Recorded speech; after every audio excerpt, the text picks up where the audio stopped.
जय हिंद दोस्तों, मैं इजी मैथ स्टडी से राकेश रंजन सर आज आपको पढ़ाने वाला हूं त्रिभुज।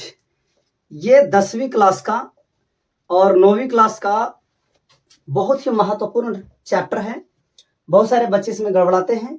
एक वीडियो में पूरा त्रिभुज आपको देखने के लिए मिल जाएगा। इस सेशन को देखने के बाद, इस वीडियो को देखने के बाद आपको दोबारा कहीं से भी त्रिभुज पढ़ने की कोई जरूरत नहीं होगी। ध्यान दीजिए यहाँ बोर्ड पे। डेफिनेशन से हम देखेंगे। सबसे पहले है कि त्रिभुज की परिभाषा क्या होती है। त्रिभुज की परिभाषा यहाँ दी गई है कि तीन रेखाखंडों से बनी हुई बंद आकृति को त्रिभुज कहते हैं। जैसे मान के चलिए कि हालांकि तीन रेखाखंड इसमें भी है, तीन रेखाखंड इसमें भी है, लेकिन ये सब त्रिभुज नहीं है। क्यों नहीं त्रिभुज है? क्योंकि ये बंद आकृति नहीं है। आपको बताया गया कि तीन रेखाखंडों से बनी हुई बंद आकृति को त्रिभुज कहा जाएगा। यानी ये बंद आकृति, ये त्रिभुज है आपका, ये भी त्रिभुज है और ये भी, ये सारे त्रिभुज हैं।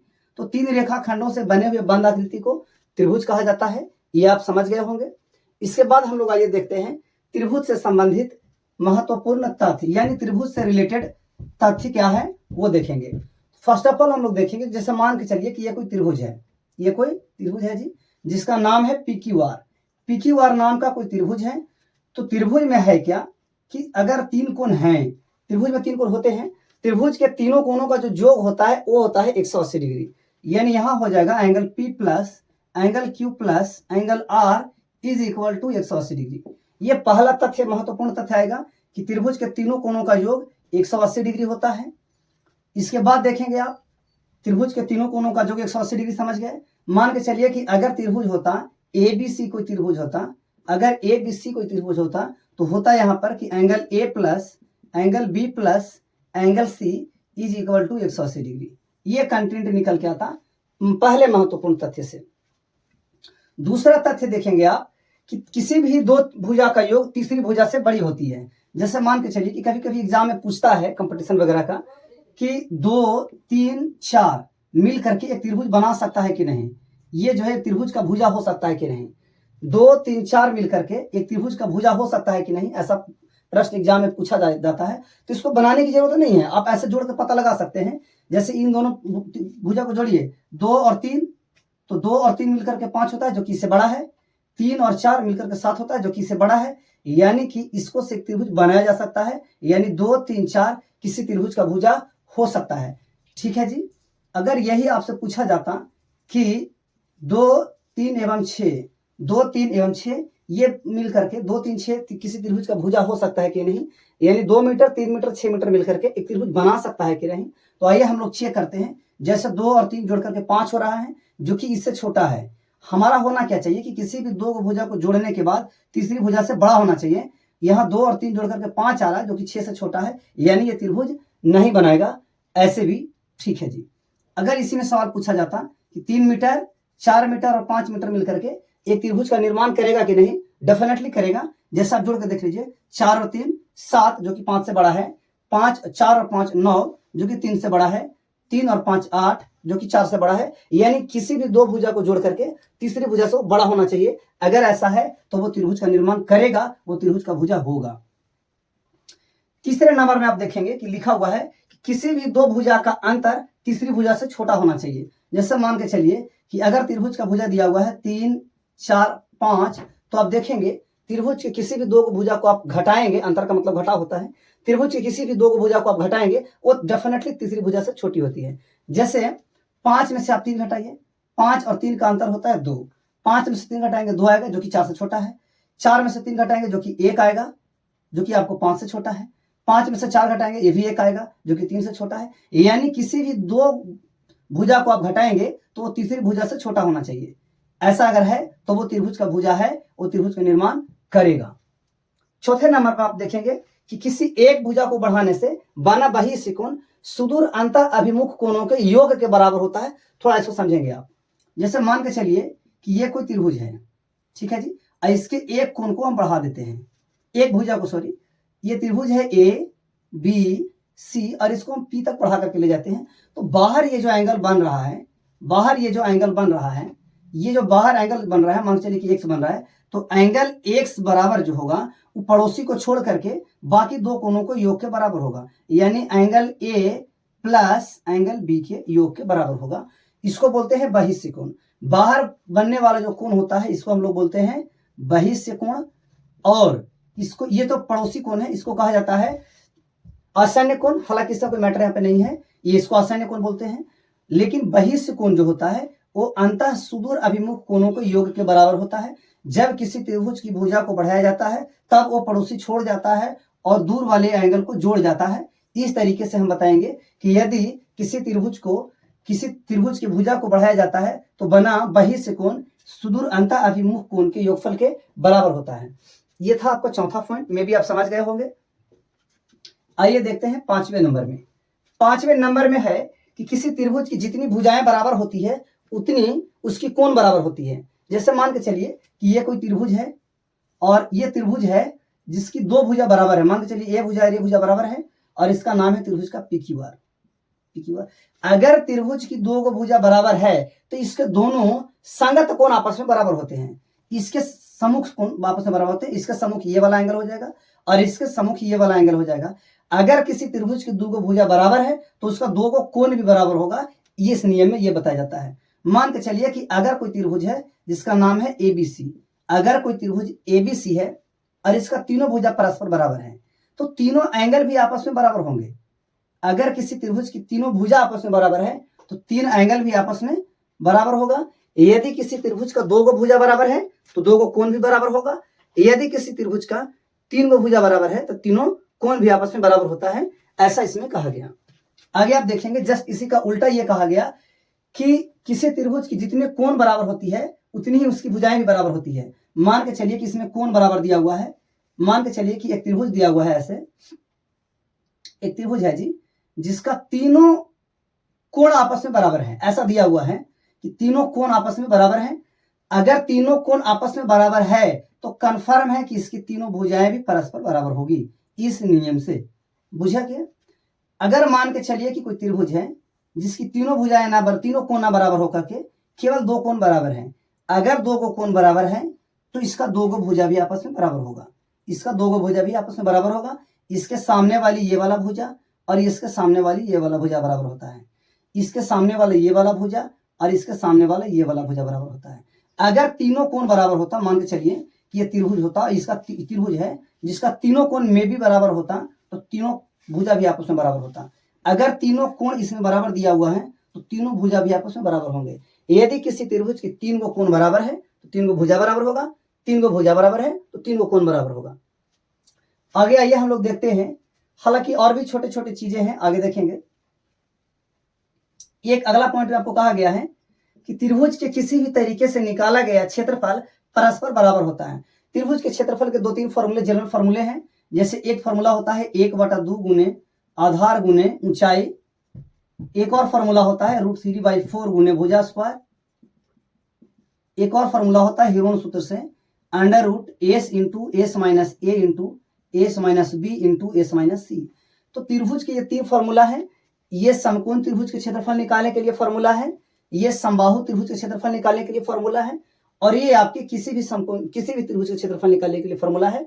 इस फॉर्मूला को देने वाले गणितज्ञ का नाम था हीरोन, इसलिए इस फॉर्मूला को हीरोन फॉर्मूला या हीरोन सूत्र कहा जाता है। अगर किसी भी तरीके से किसी त्रिभुज का क्षेत्रफल निकाला जाता है किसी भी फॉर्मूले से तो त्रिभुज का सारा क्षेत्रफल आपस में बराबर हो जाएगा, ये कहा जाता है इसमें। और भी छोटे छोटे तथ्य हैं जिसे बताना आवश्यक नहीं है, एग्जाम लेवल में नहीं है, और छोटे छोटे तथ्य हैं। जैसे त्रिभुज में तीन भुजा होते हैं। जैसे मान के चलिए कि कोई त्रिभुज है तो इसमें तीन गो भुजा होगा, तीन गो कोण होगा, तीन गो इसका शीर्ष होगा। अगर आप नाम देखना ही चाहते हैं तो आइए देख लीजिए। जैसे मान के चलिए कि ये त्रिभुज है और इस त्रिभुज का नाम है ABC। अगर ABC कोई त्रिभुज है तो इसमें सबसे पहले तो तीन गो शीर्ष होगा, तीन शीर्ष होगा, और शीर्ष का जो नाम होगा वो A हो जाएगा, B हो जाएगा और C हो जाएगा। ये ABC शीर्ष है। अगर आपसे पूछा जाता है भुजा के बारे में तो भुजा भी तीन होते हैं। कौन कौन भुजा हो जाएगा? एक ये भुजा हो जाएगा जिसका नाम है AB, एक नीचे भुजा है जिसका नाम है BC, एक और भुजा है जिसका नाम है AC। इस त्रिभुज को आप ध्यान से देखिएगा, इसमें हमने तीन कट लगाया है। ये कट ऐसे ही फालतू नहीं लगाए जाते हैं, बल्कि ये शो कर रहा है कि त्रिभुज की कोई भी भुजा इसमें आपस में बराबर नहीं है। खैर, तीसरे नंबर में आप देखेंगे कि 3 को कोण भी होते हैं, 3 कोण होते हैं। एक है एंगल ए, दूसरा है एंगल बी, तीसरा है एंगल सी। आप इस कोण का नाम एक और तरीके से दे सकते हैं, जैसे कोण ए अगर आपको बताना है, कोण ए अगर आपको नाम बताना है तो इसका इस एंगल का नाम ऐसे भी बता सकते हैं, 3 बिंदु से एंगल बी ए सी। अगर कोण बी का आपको नाम बताना है तो इसको बताना होगा आपको एंगल ए बी सी। अगर इसमें आपको एंगल सी का नाम बताना होगा तो आप एंगल का नाम बता सकते हैं बी सी ए। जो एंगल आप बताना चाह रहे हैं उसका नाम आपको मिडिल पॉइंट माना चाहिए, बीच माना चाहिए। जैसे बी का नाम बता रहे हैं तो बी बीच माना चाहिए, सी का नाम बता रहे हैं तो सी बीच माना चाहिए, जिस पर कोण बनना चाहिए। ठीक है जी। इसके बाद आप देखेंगे त्रिभुज के प्रकार। त्रिभुज के प्रकार, हालांकि टोटल अगर त्रिभुज की बात करें तो टोटल त्रिभुज 7 प्रकार के होते हैं, जो कि आगे आपको बताया जाएगा। फिलहाल आप देखेंगे त्रिभुज के प्रकार भुजा के आधार पर। भुजा के आधार पर त्रिभुज 3 ही प्रकार के होते हैं। एक है आपका समबाहु त्रिभुज, जिसकी तीनों भुजाएं बराबर हो। जैसे मान के चलिए कि यह कोई त्रिभुज है जिसका नाम है एबीसी। एबीसी कोई त्रिभुज है जिसकी तीनों भुजाएं परस्पर बराबर हैं। अगर तीनों भुजाएं बराबर हैं तो यह समबाहु त्रिभुज है। और बराबर कैसे पता करेंगे? ये त्रिभुज के भुजाओं में आप देखिएगा डॉट लाइन दिया हुआ है, यह फालतू दिया हुआ नहीं रहता है। अगर ये बराबर बराबर डॉट लाइन है तो ये बराबर भुजाओं को दर्शाता है, यह समबाहु त्रिभुज हो जाएगा। मान के चलिए कि अगर कोई त्रिभुज है और जिसकी केवल 2 भुजाएं आपस में बराबर हो, तीसरी भुजा का कोई कनेक्शन नहीं है। अगर किसी त्रिभुज की 2 भुजाएं आपस में बराबर है, तीसरी भुजा का कोई कनेक्शन नहीं है, तब यह त्रिभुज हो जाएगा समद्विबाहु त्रिभुज। इसका नाम रहेगा आपका समद्विबाहु त्रिभुज। इसका नाम रहेगा आपको समबाहु त्रिभुज। अगर कोई त्रिभुज है जिसकी कोई भी भुजा आपस में बराबर ना है, ये सिंगल डाउट है, ये डबल डाउट है, ट्रिपल डाउट है, इससे आपको ये पता चलता है कि इसकी कोई भी भुजाएं आपस में बराबर नहीं है।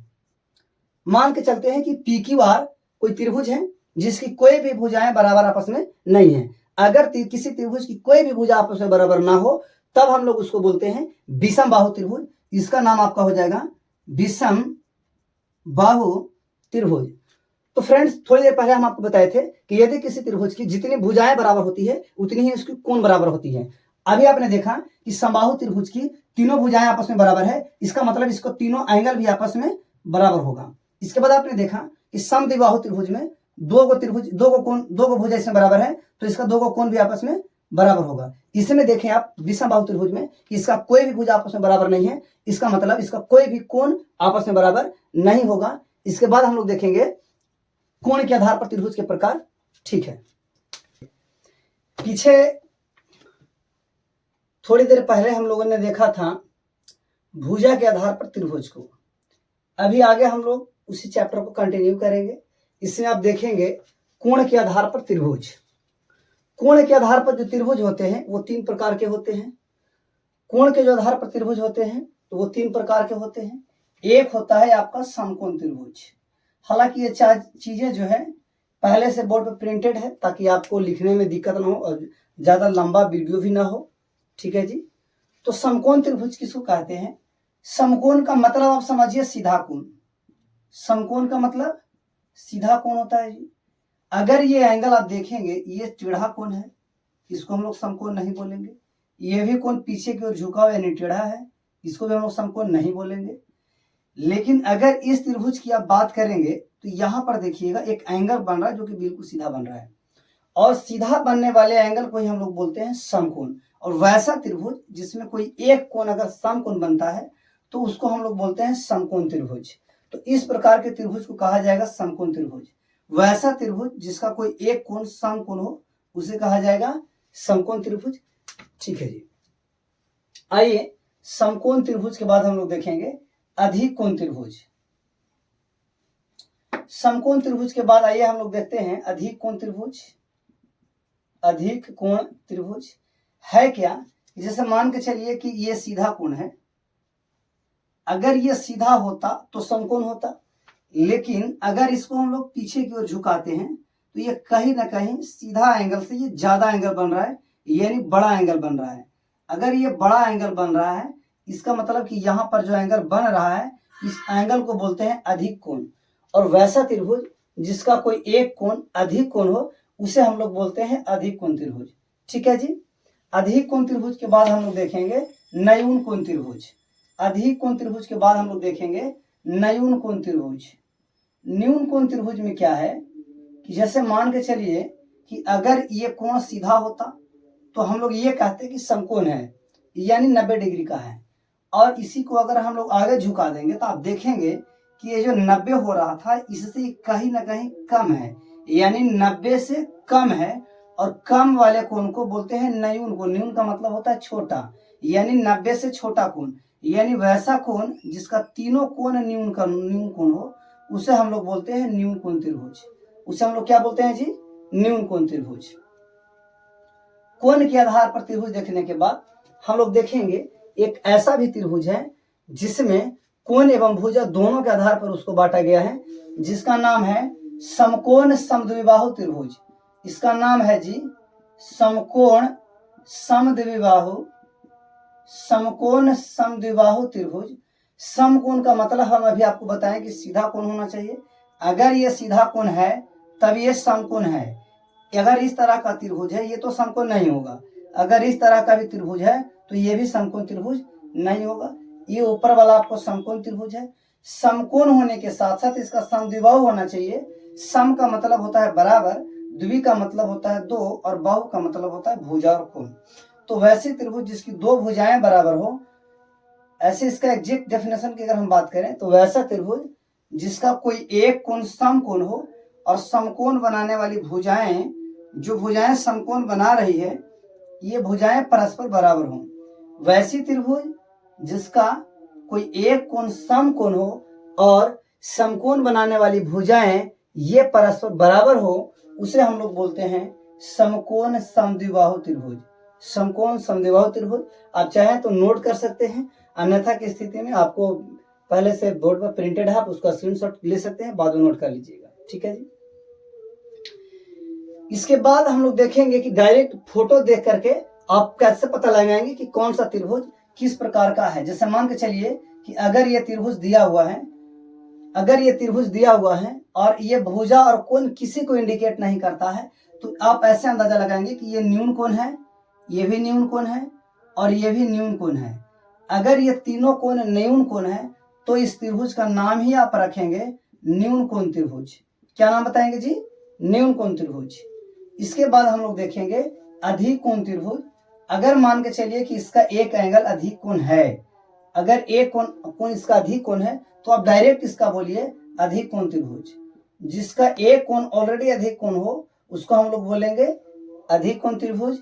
इसके बाद हम लोग देखेंगे अधिक कोण त्रिभुज के बाद समकोण त्रिभुज। अगर एक कोण सीधा कोण हो, सीधा समझ के त्रिभुज बनैली है ना, अगर एक कोण सीधा कोण हो तब इसको हम लोग बोलेंगे समकोण और इस त्रिभुज को बोलेंगे समकोण त्रिभुज। इस त्रिभुज को हम लोग बोलेंगे जी समकोण त्रिभुज। ठीक है। इसके बाद मान के चलिए कि अगर कोई त्रिभुज दिया हुआ है और ये भुजा की ओर इंडिकेट किया है, अगर भुजा ऐसा है, आप देखेंगे इसकी तीनों भुजाओं में दो दो कट लगा हुआ है, इसका मतलब कि तीनों भुजा परस्पर बराबर हैं। और वैसे त्रिभुज जिसकी तीनों भुजाएं बराबर होती है उसे हम लोग कहते हैं समबाहु त्रिभुज। ये पीछे आपको पढ़ाया गया है। और अगर कोई त्रिभुज है जिसका दो भुजाओं को बराबर किया गया, तीसरा को छोड़ दिया गया, तो आप ये बताएंगे कि इसकी दो भुजाएं बराबर है, तो जिसकी दो भुजाएं बराबर होती है उसे हम लोग बोलते हैं समद्विबाहु त्रिभुज। समद्विबाहु त्रिभुज और इसको बोलेंगे जी समबाहु त्रिभुज। ठीक है। इसके बाद अगर कोई ऐसा त्रिभुज है जिसका एक भी भुजा के बारे में बराबर होने का संकेत नहीं दिया जाए, यानी एक भी भुजा इसका बराबर ना हो, तब हम लोग इसको बोलेंगे विषमबाहु त्रिभुज।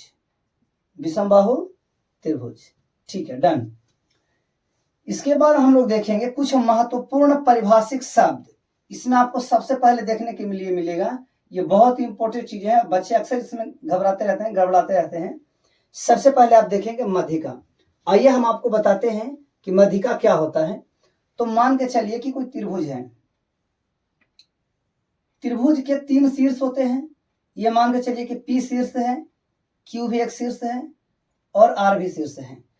त्रिभुज के किसी भी शीर्ष से सामने वाली भुजा पर खींची गई वैसी रेखाखंड जो इस भुजा को दो बराबर भागों में बांट दे।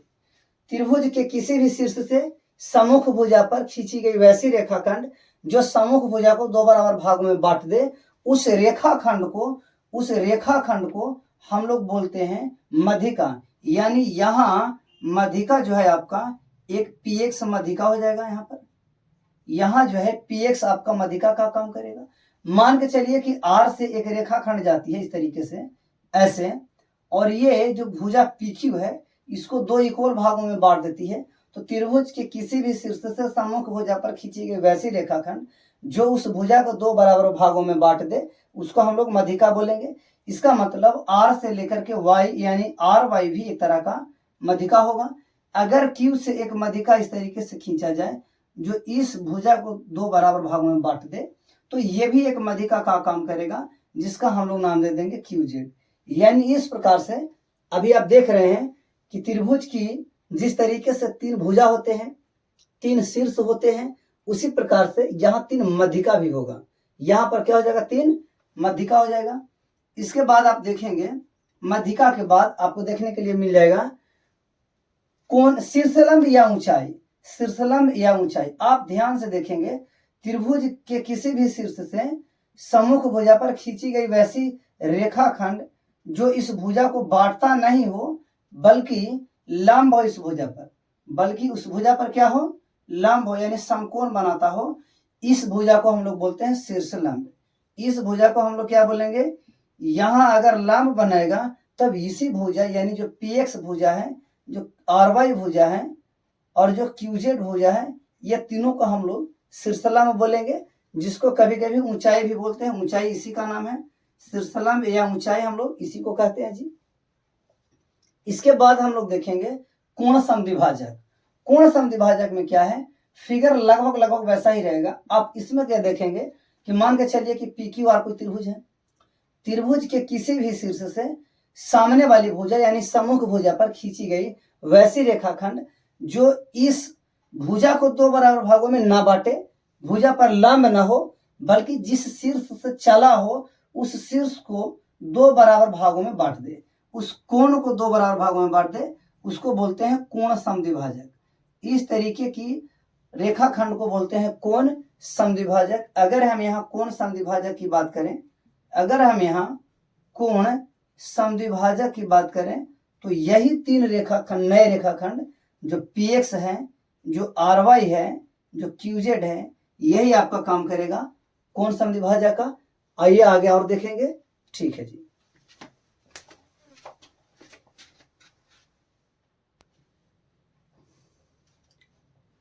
अभी हम लोग देख रहे थे त्रिभुज से संबंधित कुछ परिभाषिक शब्द, जिसमें तीन परिभाषिक शब्द हम लोगों ने देखा था। चौथे नंबर में आइए हम लोग देखते हैं लंब समद्विभाजक क्या होता है। तो लंब समद्विभाजक का परिभाषा दिया हुआ है। इसके बाद केंद्रक है, अंतःकेंद्र है। आइए इन सबको हम लोग समझते हैं। आप लोग इसको जो है नोट डाउन कर लीजिएगा। पहले से बोर्ड पर प्रिंटेड है ताकि वीडियो लंबा ना हो सके, आप वीडियो को रोक करके चीजें नोट कर सकते हैं। तो आइए हम लोग देखते हैं लंब समद्विभाजक क्या होता है। लंब समद्विभाजक का मामला है, जैसे अभी आप हम लोग समझ रहे हैं लंब समद्विभाजक। जैसे मान के चलिए कि ये कोई त्रिभुज है और त्रिभुज में तीन शीर्ष होते हैं। मान के चलिए कि इस त्रिभुज का नाम है एबीसी, और ए और बी और सी ये त्रिभुज का शीर्ष है।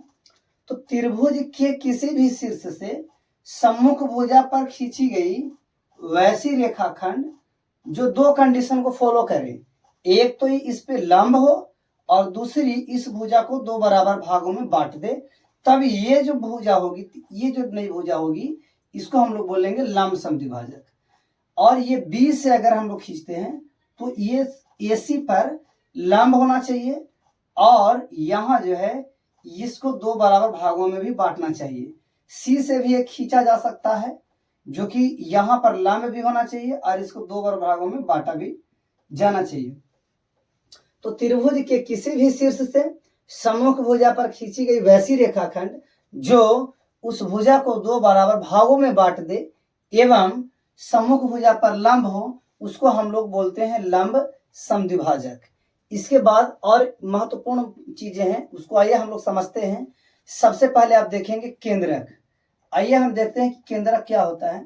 जैसे मान के चलिए कि ये कोई त्रिभुज है और त्रिभुज के किसी भी शीर्ष से अगर सम्मुख भुजा पर रेखाखंड खींचा जाए और वो रेखाखंड ऐसा हो, त्रिभुज के किसी भी शीर्ष से सम्मुख भुजा पर खींची गई वैसी रेखाखंड जो इस भुजा को दो बराबर भागों में बांट दे, अगर ऐसा करता है तो आप जानते हैं कि इस तरीके की रेखाखंड को कहा जाता है मध्यिका।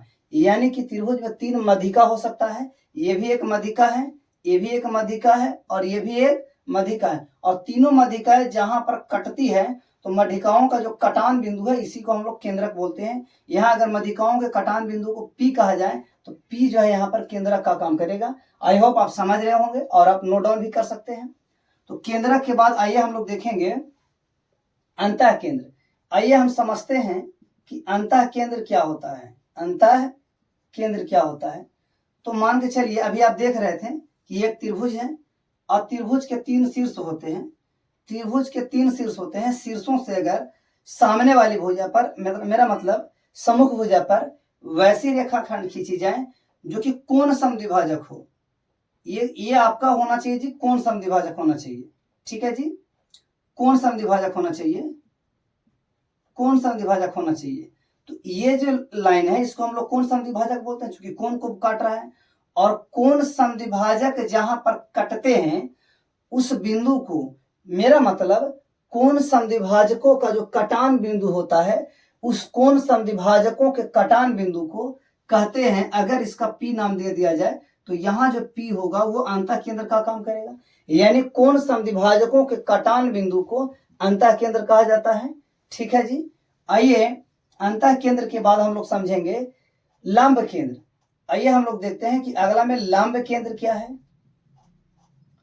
लंब केंद्र का जो मामला है वो ये है कि अगर ये त्रिभुज है और त्रिभुज के शीर्ष से सम्मुख भुजाओं पर वैसी रेखाखंड खींची गई है जो कि शीर्ष लंब है, यानी सम्मुख भुजाओं पर ये समकोण बना रही है, लंब हो, तो शीर्ष लंबों के जो कटान बिंदु होंगे इसे हम लोग बोलेंगे लंब केंद्र। शीर्ष लंबों के जो कटान बिंदु होगा उसे हम लोग बोलेंगे लंब केंद्र। यहां से एक चीज और आप देख रहे हैं कि त्रिभुज में तीन मध्यिका होता है, तीन कोण समद्विभाजक हो सकता है, तीन लंब होगा, तीन जो है आपका लंब समद्विभाजक होगा और एक केंद्रक होगा, एक अंतः केंद्र होगा, एक लंब केंद्र होगा और एक, आइए हम लोग देखते हैं कि परिकेंद्र क्या होता है। परिकेंद्र क्या है भैया, तो मान के चलिए कि ये त्रिभुज है, त्रिभुज के शीर्ष से सामने वाली भुजा पर खींची गई वैसी रेखाखंड जो लंब होने के साथ साथ समद्विभाजक हो। इसका दो कंडीशन को फॉलो करेगा ये, कि एक तो ये लंब होगा, दूसरी सम्मुख भुजा पर ये समद्विभाजक होगा, समद्विभाजक होगा। इसको बोलेंगे इस रेखा, इन सभी रेखाखंडों को बोलेंगे लंब समद्विभाजक। और लंब जो समद्विभाजक है, लंब समद्विभाजकों का जो कटान बिंदु आता है पी, इसी कटान बिंदु को बोलते हैं परिकेंद्र। आई होप आप इन सब चारों पॉइंट्स को समझ गए होंगे। तो आइए आप आज आगे हम लोग देखते हैं सर्वांग समता क्या होता है। ये बहुत ही महत्वपूर्ण टॉपिक है, ये आपको 9 क्लास में भी पढ़ना था। तो आइए अभी हम लोग समझते हैं कि सर्वांग समता क्या होता है। देखिए ये है आपका सर्वांग समता। सर्वांग समता का जो चिन्ह होता है, सिंबल होता है, वो आपका ऐसा होता है। सर्वांग समता की अगर हम बात करें तो सर्वांग समता जो होता है ये कम से कम 2 फिगर या 3 फिगर हो सकता है, कम से कम 2 फिगर के बीच में कंपेयर करके बताया जाता है कि वो सर्वांग सम है या नहीं है। आप केवल एक फिगर के बारे में ये नहीं कह सकते हैं कि सर्वांग सम है अथवा नहीं है, क्योंकि सर्वांग सम तुलना करके ही बताया जाता है। तो आइए हम लोग देखते हैं कि सर्वांग समता किसको बोलते हैं। हालांकि चीजें पहले से प्रिंटेड है, आप इसको नोट डाउन भी कर सकते हैं। तो आइए हम लोग समझते हैं। मान के चलिए कि अगर हम त्रिभुज की सर्वांग समता की बात करते हैं कि अगर दो वैसे त्रिभुज जिसकी भुजाएं परस्पर बराबर हो, मान के चलिए कि इसकी बायां वाली भुजा इसकी बायां वाली भुजा के बराबर हो, इसका नीचे वाला भुजा इसके नीचे वाली भुजा के बराबर हो और इसका राइट वाला साइड इसके भी राइट साइड के बराबर हो, यदि पहले त्रिभुज की 3 भुजा दूसरे त्रिभुज की संगत 3 भुजाओं के बराबर हो, तब उसको हम लोग बोलते हैं कि ये दोनों त्रिभुज आपस में सर्वांगसम है। यदि दो वैसे त्रिभुज जिसकी तीनों भुजाएं परस्पर बराबर हो, उसको हम लोग सर्वांगसम कहते हैं। सर्वांगसमता 4 प्रकार के होता है, आइए हम लोग समझते हैं। सबसे पहले होता है एस एस एस सर्वांगसमता। इसको बोलते हैं, एस का मतलब होता है साइड, जिसको हिंदी में भुजा बोलते हैं। इसको भू भू भू सर्वांगसमता भी बोला जाता है। आइए हम लोग देखते हैं कि एस एस एस सर्वांगसमता किसे कहा जाता है। मान लीजिए कि यहां पर 2 त्रिभुज हैं। एक त्रिभुज का नाम है एबीसी और दूसरे त्रिभुज का नाम है पीक्यूआर। यहां त्रिभुज ए बी सी तथा त्रिभुज पी क्यू आर में अगर त्रिभुज ए बी सी तथा त्रिभुज पी क्यू आर, मैंने आपको पहले ही बताया है कि कम से कम 2 फिगर में आपको कंपेयर करना है। तो यहां त्रिभुज ए बी सी तथा पी क्यू आर में कंपेयर अगर करते हैं, अगर इसकी ए बी भुजा इसकी पी क्यू भुजा के बराबर है, अगर इसकी बी सी भुजा इसके क्यू आर भुजा के बराबर है, अगर इसका ए सी भुजा इसके पी आर भुजा के बराबर है, यानी पहले त्रिभुज की 3 भुजाएं दूसरे त्रिभुज की संगत 3 भुजाओं के बराबर आ रहा है, तो हम ये समझेंगे कि ये दोनों त्रिभुज सर्वांगसम है। और लॉजिक से बताना है कि आखिर वो त्रिभुज सर्वांगसम है तो किस आधार पे सर्वांगसम है। तो ये देखिए, आप तीनों के तीनों भुजा है, ए भी एक भुजा है, साइड है, ए भी एक साइड है, ए भी एक साइड है। तो हम लोग कहेंगे यहां कि एस एस एस सर्वांगसमता से एस एस एस सर्वांगसमता से त्रिभुज ए बी सी सर्वांगसम है त्रिभुज पी क्यू आर के। और यही चीज कभी कभी मैथ में अगर आता है या सवालों में आता है तो देखने में अजीब जैसा या डर जैसा लगता है। हालांकि ऐसी कोई बात नहीं है, आप समझ सकते हैं कि इसमें एस एस एस क्यों लगाया गया, क्योंकि इसमें तीनों भुजाओं को ही कंपेयर किया गया है। आइए एस एस एस सर्वांगसमता के बाद हम लोग समझने का प्रयास करते हैं एस ए एस सर्वांगसमता।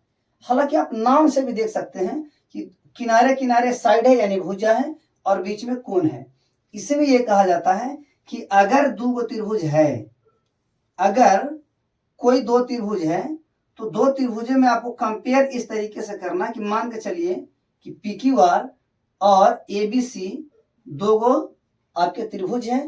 कंपेयर ऐसा करना है कि इसकी 2 भुजाएं, पहले त्रिभुज की 2 भुजाएं दूसरे त्रिभुज की 2 भुजाओं के बराबर हो एवं उसके बीच का ठीक बीच का कोण, इस एंगल से आपको मतलब रखना है, दूसरे एंगल से लेना देना नहीं है। इसमें ये वाला एंगल से आपको मतलब रखना है।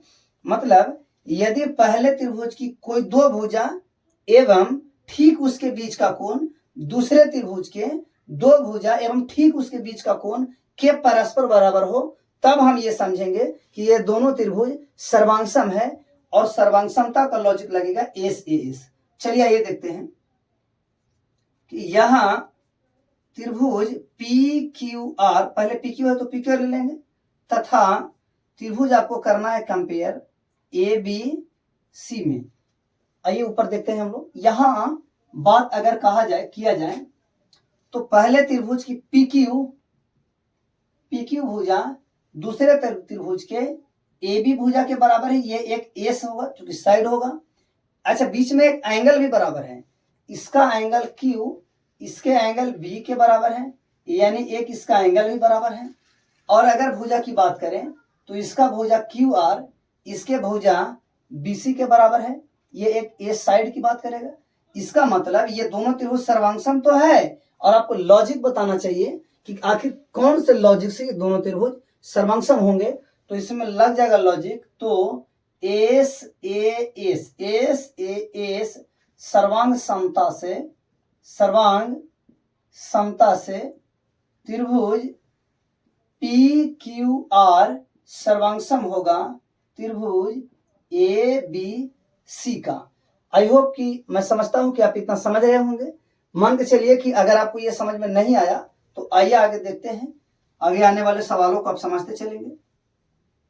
अब चाहे तो चीजों को रोक करके स्किप करके वीडियो को और नोट डाउन भी कर सकते हैं।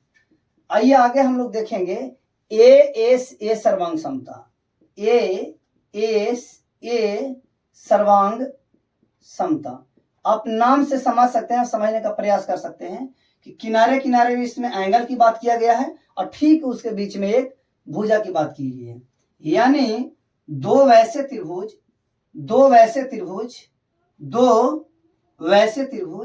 ए B C P Q R, दो वैसे त्रिभुज जिसकी कोई दो गो कोण बराबर हो, वैसे त्रिभुज जिसकी कोई दो गो कोण बराबर हो एवं ठीक उसके बीच वाली भुजा परस्पर बराबर हो, तब हम लोग कहते हैं कि ये त्रिभुज सर्वांगसम है। और इसके लिए लॉजिक क्या लगाएंगे से देखिए। यहां अगर पहले त्रिभुज की बात करें, त्रिभुज ए बी सी तथा त्रिभुज पी क्यू आर में आपको पढ़ते पढ़ते ये लॉजिक आपके ब्रेन में बन जानी चाहिए। त्रिभुज ए बी सी तथा त्रिभुज पी क्यू आर में अगर हम बात करें तो इसका एंगल बी बराबर होगा इसके एंगल क्यू के, बीच में भुजा आ रहा है यानी बी सी बराबर हो जाएगा क्यू आर के। फिर एक एंगल सी बराबर है एंगल आर के।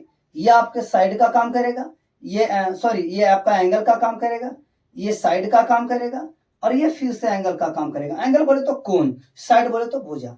अब आप समझ रहे होंगे कि यहां तो कौन सा लॉजिक लगने वाला है। ए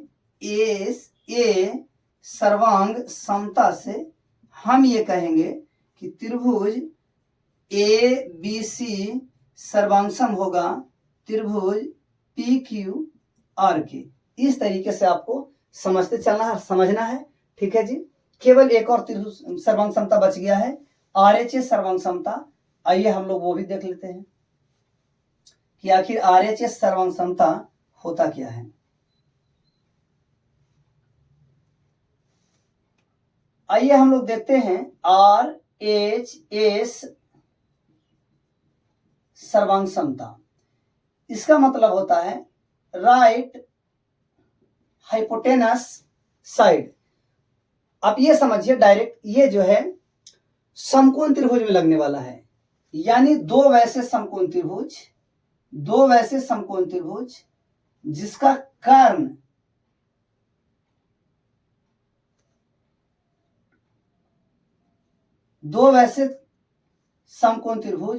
जिसका कर्ण परस्पर बराबर हो एवं समकोण बनाने वाली भुजाओं में से कोई एक भुजा बराबर हो।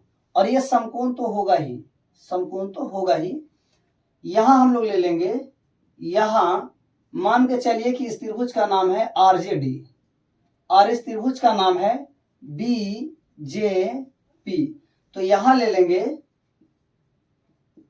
त्रिभुज आरजेडी तथा त्रिभुज बीजेपी में आप देख रहे हैं चूंकि दोनों एक समकोण त्रिभुज है, यानी इसका एंगल जे बराबर है इसके एंगल, दोनों में जे आ गया। हम लोग ऐसा करेंगे कि इसको बीजेपी ना बी डैश बना देंगे, जे डैश बना देंगे। जे एंगल जे बराबर है एंगल जे डैश के और ये बराबर है 90 डिग्री के, चूंकि ये समकोण त्रिभुज हो जाएगा इसमें। एक और बात, इसका कर्ण की अगर हम बात करें तो इसके कर्ण का नाम है आरडी और इसके कर्ण का हो जाएगा बीपी। यानी आरडी और बीपी आपस में बराबर है, ये कर्ण है। और अगर एक भुजा इसका ले लें आरजे तो इसका जो भुजा हो जाएगा बीजे डैश। इस तरीके से पहले समकोण त्रिभुज का कर्ण और समकोण में से एक भुजा, दूसरे त्रिभुज समकोण त्रिभुज में से कर्ण एवं समकोण बनाने वाली भुजाओं में से एक भुजा परस्पर बराबर है, इसको हम लोग बोल लेंगे आर हाइपोटेनस और एक साइड भी बराबर है। तो इसको हम लोग कहेंगे कि आरएचएस सर्वांग समता से, आरएचएस सर्वांग समता से त्रिभुज आरजेडी सर्वांगसम है त्रिभुज बीजे डैश पी का। इस तरीके से अभी तक आप देख रहे थे त्रिभुज, इसमें आप देखें त्रिभुज की सर्वांग समता। अगली वीडियो में हम लोग देखेंगे त्रिभुज का बहुत ही महत्वपूर्ण टॉपिक, वह है आपका समरूपता। क्योंकि बहुत सारे बच्चे इसमें गड़बड़ाते हैं, तो हम चाहते हैं कि समरूपता का एक अलग ही वीडियो हो और बिल्कुल फ्रेश हो। तो धन्यवाद। आप इसका स्क्रीनशॉट ले सकते हैं, क्योंकि आपको नोट डाउन करना होगा। Thank you.